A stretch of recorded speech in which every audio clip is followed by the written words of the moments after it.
Hello dear students, myself Mahendra Singh Lodha, Assistant Professor Zoology, Government College Dhaulpur. Students, आज हम physiology of digestion का अध्ययन करेंगे।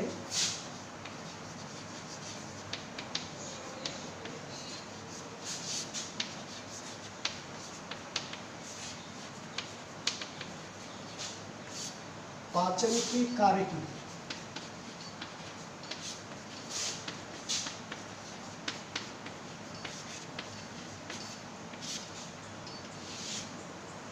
ये अपने बीएससी पार्ट सेकंड के जो पेपर सेकंड है एनिमल फिजियोलॉजी एंड बायोकेमिस्ट्री, उसका सेकंड टॉपिक है। पहला टॉपिक ऑस्मो रेगुलेशन, इससे पहले वाले लेक्चर में अपन डिस्कस कर चुके हैं। तो इसमें अपन को शुरुआत में जैसे पाचन की कार्यकी है उसका थोड़ा सा परिचय, इंट्रोडक्शन देखना है कि पाचन क्या होता है, पाचन कितने प्रकार का होता है। तो सबसे पहले जैसे अपन शुरुआत करें कि व्हाट इज डाइजेशन, पाचन।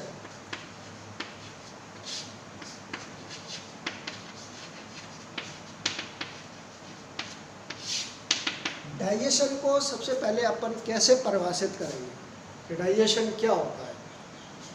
तो digestion is a process by which large complex food material break down into small simple food substances by mechanically, teeth, and chemically by various digestive juices और enzymes। मतलब कहने का तात्पर्य यह है कि पाचन को जो परिभाषित करना है तो पाचन एक ऐसी प्रक्रिया है जिसके द्वारा जो बड़े और जटिल भोज्य पदार्थ हैं उनको छोटे एवं सरल भोज्य पदार्थों में तोड़ा जाता है। और यह प्रक्रिया यांत्रिक रूप से दांतों के द्वारा की जाती है और उसके बाद रासायनिक रूप से जो विभिन्न प्रकार के एंजाइम्स हैं उनके द्वारा भोज्य पदार्थ को तोड़ा जाता है। तो that is the breakdown of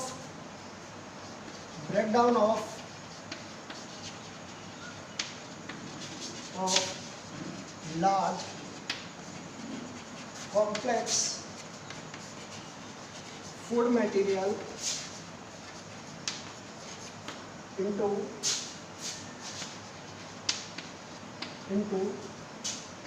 small simple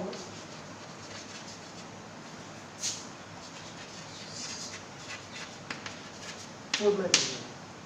और दो चीजें हैं इसमें, एक बाय मैकेनिकली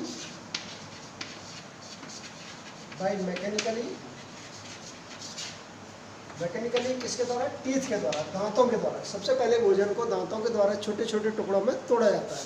उसके बाद एंड बाय केमिकली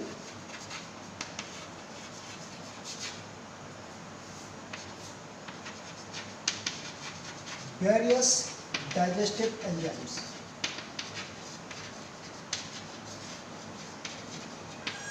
मतलब उसके पश्चात रासायनिक रूप से जो विभिन्न प्रकार के जो एंजाइम्स होते हैं उसके द्वारा भोज्य पदार्थ को छोटे भोज्य पदार्थ में तोड़ा जाता है। मतलब कहने का तात्पर्य ये है कि जैसे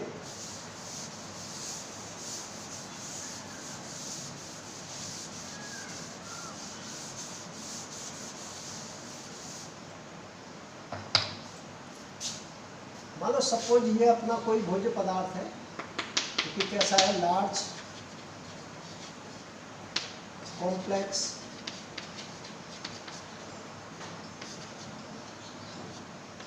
फूड मटेरियल है।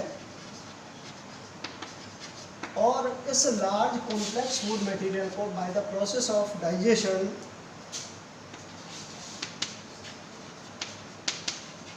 इसको किस में तोड़ा जाएगा,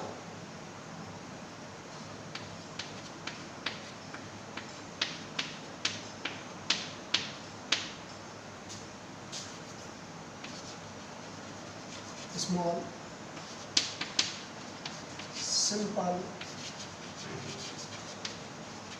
फूड मटेरियल।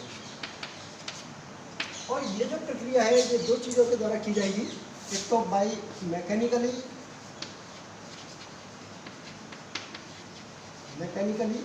किसके द्वारा, बाई टीथ, दांतों के द्वारा, और दूसरी जो है केमिकली बाई वेरियस एंजाइम्स।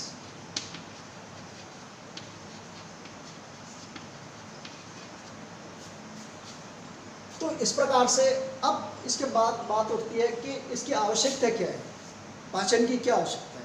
तो पाचन की आवश्यकता इसलिए है क्योंकि जो लार्ज कॉम्प्लेक्स फूड मटेरियल होता है वो हमारे आहार नाल में जाकर के सीधा ही अवशोषित नहीं हो सकता, उसका पहले स्मॉल सिंपल फूड मटेरियल में कन्वर्ट करना आवश्यक होता है, ताकि जब ये स्मॉल सिंपल फूड मटेरियल है जब ये आहार नाल के अंदर पहुँचे और मुख्य रूप से जो छोटी आंत है उस स्मॉल इंटेस्टाइन के द्वारा इसका क्या हो सके, अवशोषण हो सके। स्मॉल इंटेस्टाइन के द्वारा जो भोज्य पदार्थ है जो कि क्या है, स्मॉल है, और इसको किस में कन्वर्ट कर लिया गया है, ये है जल में विलय एवं अवशोषण योग।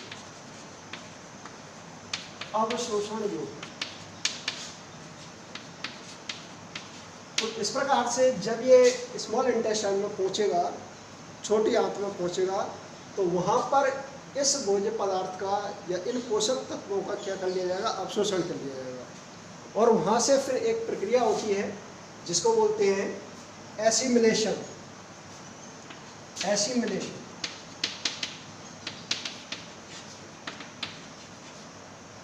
एसिमिलेशन प्रक्रिया के द्वारा जो अवशोषित पोषक तत्व हैं उनको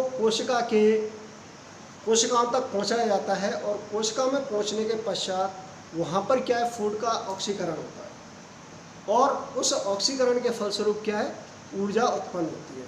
जैसे आप लोगों ने देखा होगा कि जैसे इस प्रकार से, जैसे मान लो कार्बोहाइड्रेट है, तो कार्बोहाइड्रेट लास्ट में जाकर के किस में टूट जाएगी, ग्लूकोज में।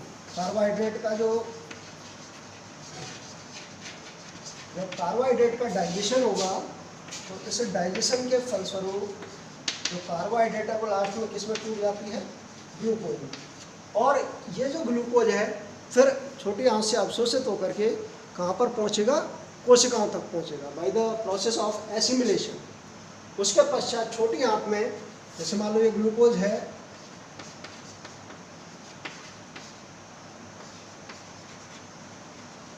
यहाँ पर इसका क्या होगा, ऑक्सीकरण होगा, और ऑक्सीकरण के फलस्वरूप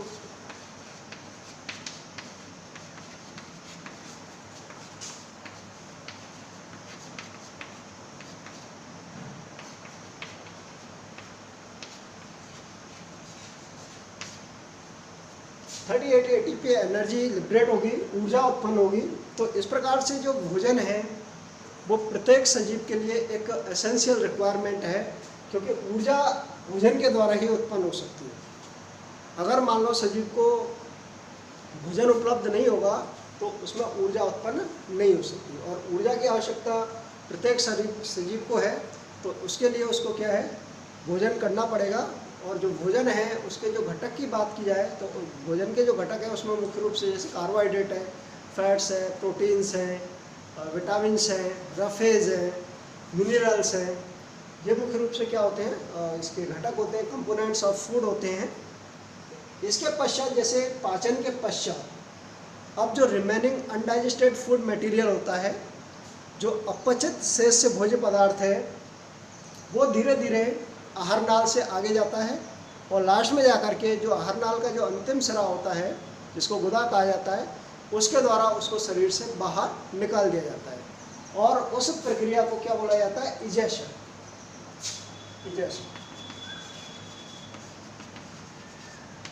तो इजेशन जो है ऐसी प्रक्रिया है जिसके द्वारा जो बचा हुआ अपचित भोज्य पदार्थ है उसको आहार नाल के अंतिम सिरे से गुदा द्वारा शरीर से क्या बाहर निकाल दिया जाता है।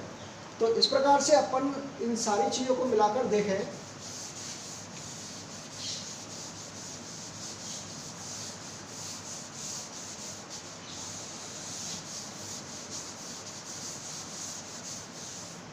इसमें जो है भोजन जो है उसका मुख्य रूप से जैसे सबसे पहले क्या होगा, इंजेक्शन होगा, इंजेक्शन। सेकंड जो है डाइजेशन, नेक्स्ट जो है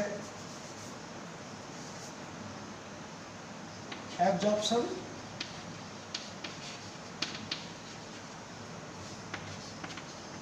एसिमिलेशन एंड इजेक्शन। ये पूरे 5 स्टेप मिलकर के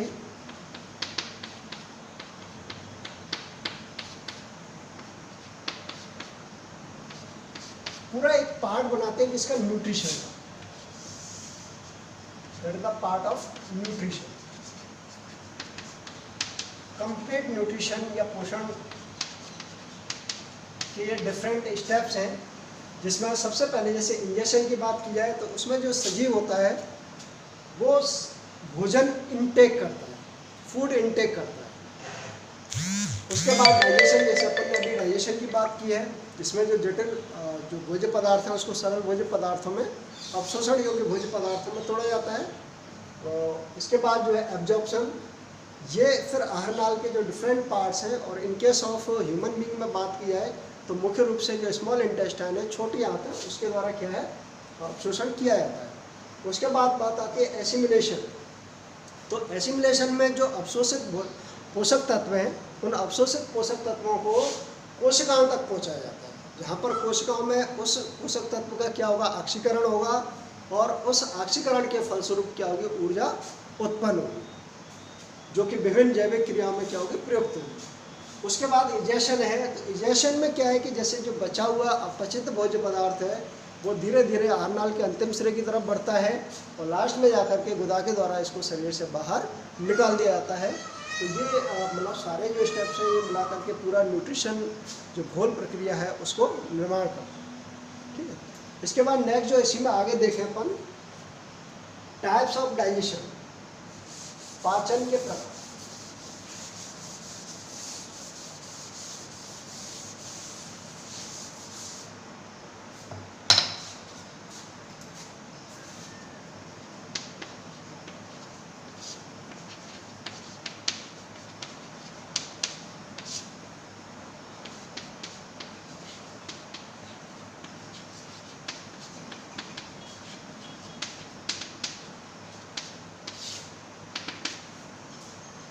तो भोजन का पाचन किस स्थल पर हो रहा है? On the basis of site of digestion of food there are 2 types of digestion, intracellular digestion and extra cellular digestion. मतलब भोजन का पाचन किस स्थल पर हो रहा है उसके आधार पर जो भोजन जो पाचन है उसके 2 प्रकार होते हैं, और ये 2 प्रकार जो हैं उसमें एक है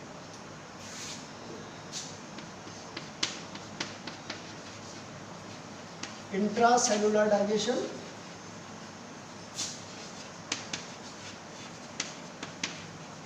और दूसरा है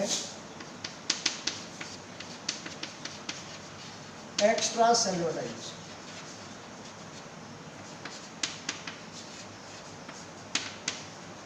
अब इसमें अपन एक एक की स्टडी करेंगे कि इंट्रासेलुलर डाइजेशन क्या होता है और एक्स्ट्रा सेलुलर डाइजेशन क्या होता है। तो सबसे पहले जैसे इंट्रासेलुलर डाइजेशन की बात करें,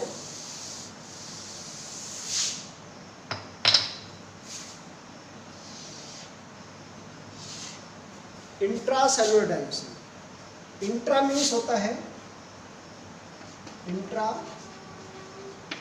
plus cellular, intra means inside और cellular means cell. Such type of digestion occur inside the cell, मतलब इस प्रकार का जो डाइजेशन है वो कोशिका के अंदर हुआ। जैसे मान लो सपोज ये कोशिका है और इस कोशिका के अंदर अगर मान लो डाइजेशन होता है, जैसे मान लो ये न्यूक्लियस है और इस प्रकार से जैसे ये लाइसोसोम वगैरह है ये मिल जाते हैं, जैसे ये फूड वैक्यूल है, ये फूड मटेरियल है, और इस फूड मटेरियल से जैसे ये लाइसोसोम अटैच हो जाएंगे, तो फिर लाइसोसोम के अंदर क्या होते हैं डाइजेस्टिव जूस होते हैं, डाइजेस्टिव एंजाइम्स होते हैं जो कि पाचन में सहायक होते हैं। तो इस प्रकार के पाचन में जो कोशिका होती है वो फूड मटेरियल को by the process of phagocytosis और पिनोसाइटोसिस, फैगोसाइटोसिस और पिनोसाइटोसिस की प्रक्रिया के द्वारा भोजन को इंटेक करती है, फूड को इंटेक करती है, अंतःग्रहण करती है। जैसे ये आप लोगों को पता होना चाहिए कि फैगोसाइटोसिस का मीन्स क्या होता है कि जब सॉलिड फूड मटेरियल इंटेक किया जाता है तब उस प्रक्रिया को क्या बोला जाता है, फैगोसाइटोसिस। और अगर लिक्विड फॉर्म में फूड को इंटेक किया जाता है तो उसको बोला जाता है पिनोसाइटोसिस। तो इस प्रकार से फूड को इंटेक किया जाएगा सेल के अंदर, और वहाँ पर जा कर के फिर लाइसोसोम जो है उस फूड मटेरियल में डाइजेस्टिव एंजाइम्स डाल देगा। तो वहाँ पर क्या होगा, फूड मटेरियल का डाइजेशन हो जाएगा। और यहाँ पर भी वही इस प्रकार के डाइजेशन के पश्चात जो मतलब डाइजेस्टेड फूड मटेरियल है उसका एसिमिलेशन हो जाएगा, उससे न्यूट्रिएंट्स जो है वो निकल जाएंगे सेल साइटोप्लाज्म के अंदर, और बचा हुआ रिमेनिंग जो अनडाइजेस्टेड फूड मटेरियल है वो सेल से क्या बाहर निकल जाएगा। तो इस प्रकार का जो डाइजेशन है वो कहलाता है इंट्रासेलुलर डाइजेशन। ये डाइजेशन का एक सिंपल टाइप है जो कि लोअर ऑर्गेनिज्म है, जैसे प्रोटोजोआन्स हैं, पॉरीफर्स हैं, सिलेंट्रेट्स हैं, या फिर कुछ पैरासिटिक वर्म्स हैं, उनके अंदर इस प्रकार का डाइजेशन पाया जाता है। दूसरा अपन डाइजेशन देखें, it the extra cellular digestion.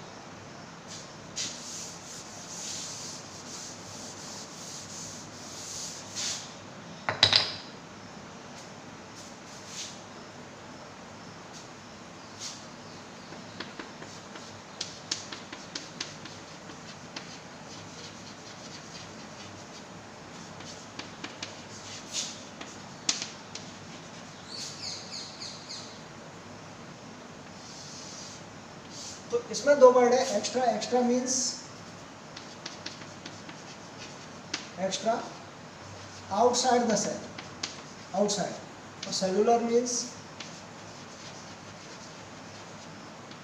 Cell.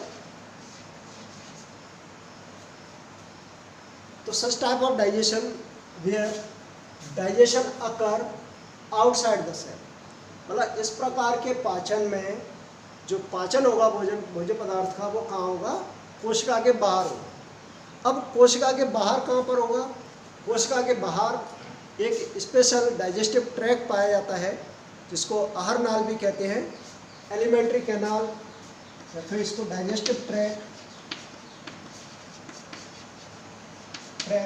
और एलिमेंट्री कैनाल।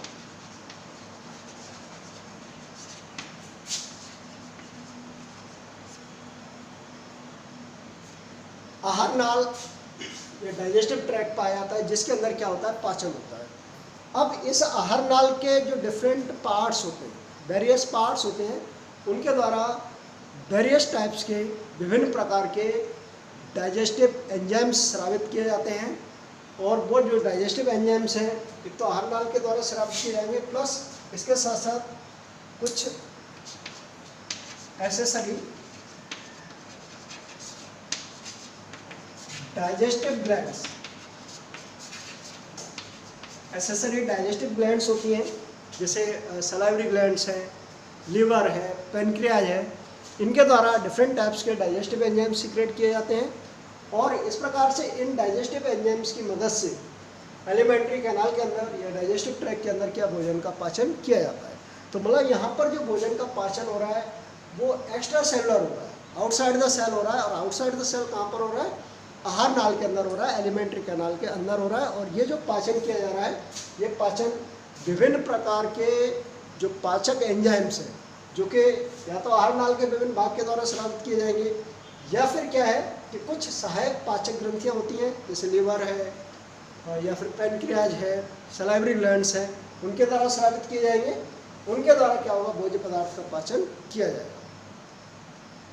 तो इस प्रकार से आज जो हमने दो चीज़ें देखी, एक तो इसका इंट्रोडक्टरी पार्ट देखा फिजियोलॉजी ऑफ डाइजेशन का, कि जो डाइजेशन है मतलब क्या होता है, उसके कौन से स्टेप्स होते हैं। उसके बाद हमने देखा कि डाइजेशन के types on the basis of site of digestion, कि कोई जहाँ पर मतलब पाचन का जो स्थल है उसके आधार पर जो है पाचन है वो कितने प्रकार का होता है। तो उसमें 2 टाइप्स अपन ने देखे हैं, one is the intracellular digestion and other is the extracellular digestion. ठीक है, तो इसके बाद नेक्स्ट जो वीडियो है उसमें अपन आगे चर्चा करेंगे डाइजेशन से संबंधित कि मनुष्य के अंदर जो डाइजेशन सिस्टम है, डाइजेस्टिव सिस्टम है, वो किस प्रकार का होता है, उसका किन किन चीज़ों से मिलके बना होता है, एलिमेंट्री कैनाल के कौन से पार्ट्स होते हैं, कौन सी एसेसरी डाइजेस्टिव ग्लैंड्स होती हैं, तो वो नेक्स्ट वीडियो में अपन उसकी चर्चा करेंगे। थैंक्स।